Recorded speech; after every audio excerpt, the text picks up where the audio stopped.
Our big story we are looking at for you this afternoon, one of the major headlines, has to do with that, the dengue fever. And we have been joined on the phone lines, though, by Dr. Asiedu-Dartey to help us understand the impact, the kind of impact this dengue fever could have on Ghana, and then also how prepared Ghana is ahead of that. Good afternoon, sir. Thank you very much for your time. Yeah, thank you very much, too, and good afternoon to your cherished listeners. Right. Interestingly, Ghana is yet to record, hopefully we do not want to record any cases of dengue fever, but our neighboring country seem to be struggling with it. How prepared in the first place are we with regard to this? Yes, thank you so much. You mentioned that our neighboring country is struggling with it indeed.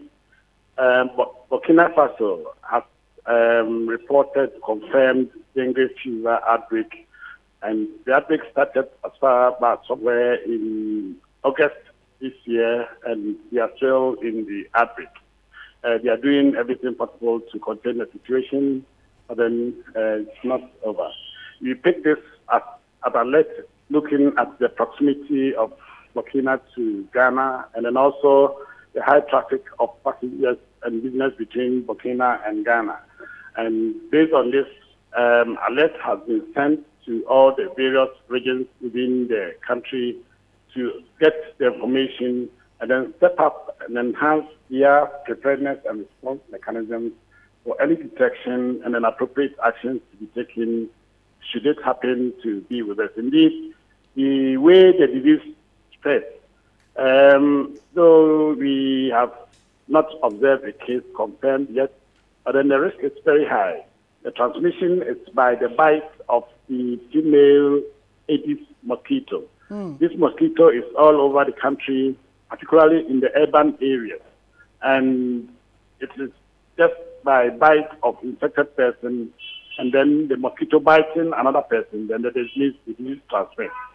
So at best, the best means of protecting against it is to do best to reduce the Aedes mosquito population, and that will require a lot of interventions and activities. You have to make sure that how the mosquito breeds, the breeding sites of the mosquitoes are adequately controlled, and that will require making sure areas where there's collection of water within our environment. But Doc, before you, if you could just indulge me briefly, the scare that a virus like Ebola brought to the entire continent, and then also the fact that this is even more dangerous, or this is something that can easily be managed?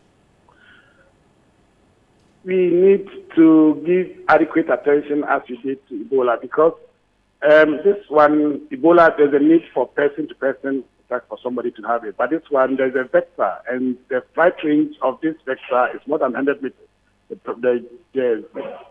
The mosquito can bite and then move on and then bite other people.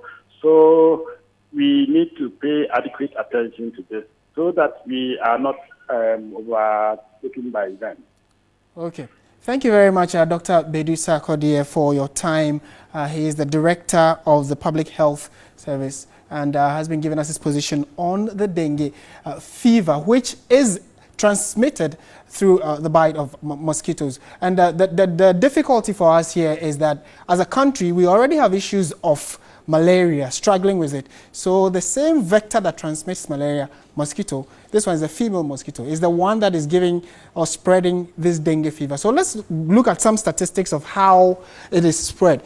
Dengue fever is a mosquito-borne viral infection, that's one. Secondly, the virus is transmitted to humans through the bites of infected female mosquitoes, which is also a very major issue of concern. And going forward, we would be bringing you some other stories of how you and I can protect ourselves. But another statistic we're looking at, or factor we're looking at, is that after the virus incubates between 4 to 10 days, and an infected mosquito is capable of transmitting the virus for the rest of its life. So if mosquitoes can exist for about 3 days, it means that within that 3 days, it can bite several people who all might get infected by this dengue fever. It's a major concern globally because we are told that some 390 million cases are recorded around the world yearly because of how dangerous this dengue fever is.